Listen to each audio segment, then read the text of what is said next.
Why isn't Thor, the strongest Avenger, the leader of the team? Think about it. He's the god of thunder, wielding powers that mortals can only dream of, carrying not one but two legendary weapons, the Mjolnir and the Stormbreaker, and even ruling as the king of Asgard. With such an impressive portfolio, doesn't it seem like an injustice to the character of Thor that he was never made to lead the Avengers? Yet, time and time again, it's Captain America who steps up as the leader. Why? Hey there! Welcome to the Super Stuff. Before coming to this critical question, we must be clear that why Thor should be the leader of Avenger.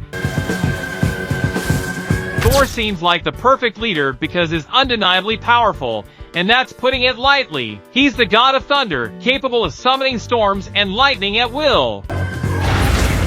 He's wielded not just Mjolnir, but also the mighty Stormbreaker, weapons so strong they've turned the tide of battles. He's fought and defeated some of the universe's most fearsome foes, including piercing the chest of Thanos in a moment of unparalleled vengeance. Beyond his power, Thor has experience as a ruler. As the king of Asgard, he's learned the intricacies of leadership. On paper, this sounds like a no-brainer. A powerful, experienced warrior king leading Earth's mightiest heroes? It's a perfect match, right? So, why Captain America is more preferred than the mighty king of Asgard when it comes to lead the Avengers? How can a soldier from the 1940s outrank a literal god? What does Steve Rogers bring to the table that Thor doesn't?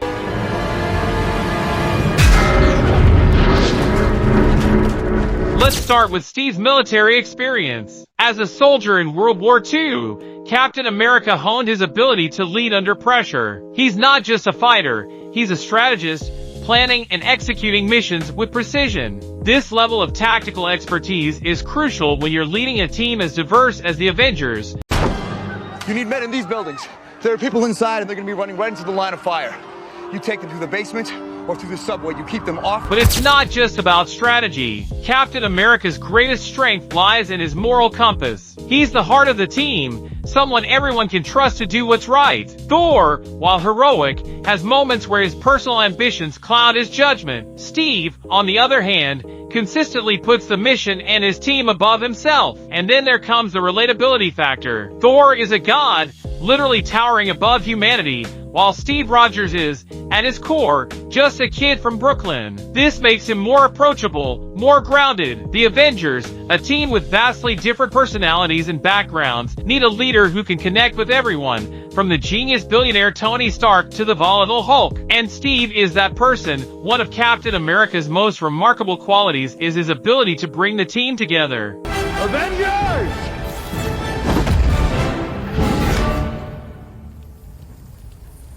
Assemble. Thor, despite his charisma, often takes a more individualistic approach. For instance, when faced with Thanos, Thor's first instinct was to gain more power for himself by forging Stormbreaker rather than rallying his team. Contrast this with Steve, who would rather gather his allies and build a united front. And let's not forget how Steve handles the Hulk, arguably the most uncontrollable member of the Avengers.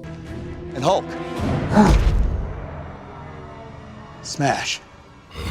In The Avengers, Steve confidently gives Bruce Banner the space to unleash his alter ego, trusting in his ability to channel that rage effectively. This level of trust and understanding is essential in a leader, but there's something deeper at play here. Why is Captain America's shield such a powerful symbol? It's not just a weapon, it's a representation of his values, protection, resilience, and justice. These qualities inspire those around him to stand and fight, even in the darkest moments. Being strong isn't enough to be a great leader. Thor, for all his power, has a few qualities that work against him when it comes to leadership. First, he's impulsive. Remember how he charged into battle against Thanos, aiming for the chest instead of the head? A critical mistake. You should have gone for the head.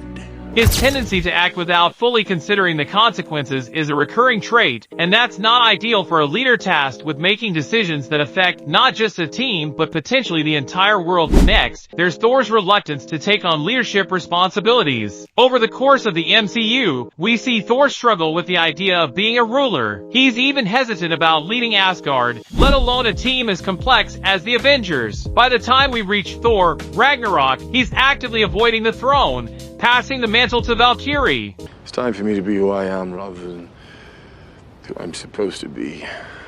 But you're a leader. That's who you are. Leadership isn't something Thor naturally gravitates toward, it's something he wrestles with. Initially, the god of thunder was invested in the idea that he would be Odin's successor, so much so that he intentionally antagonized Loki, knowing that he had the advantage over him when it came to taking on the role of king. This was before Thor was sent into a self-reflection journey in the MCU, where he realized that being king wasn't really what he wanted to be, and also not a role that inherently suited his skill set. For examples, in Ragnarok, Thor tried to lead his own team, the Avengers, which he could barely control. And then there's strategy. Thor's approach to conflict is often straightforward: overpower the enemy. While this works in many situations, leading the Avengers requires a level of tactical thinking and adaptability that Thor simply hasn't demonstrated consistently. Mentioning this point is equally important that Thor has the experience of fighting war on Asgard, not on Earth, whereas Captain America has the experience that how wars are fought on Earth.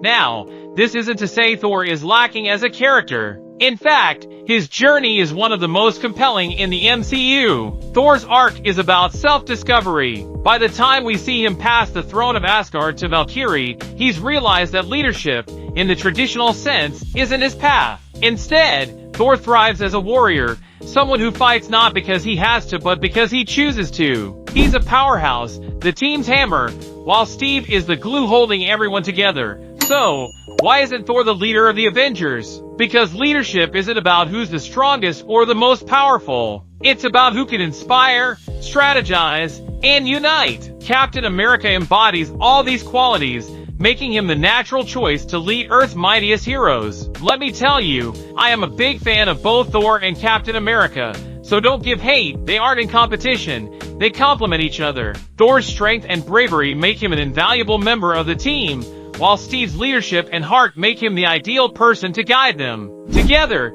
they represent the balance that makes the Avengers the ultimate superhero team. So, what do you think? Will Sam Wilson be able to carry on the legacy of the Captain America? Give your opinion in the comments section. Till then, goodbye! Take care! I'm Captain America, here to talk to you about one of the most valuable traits a soldier or student can have: patience.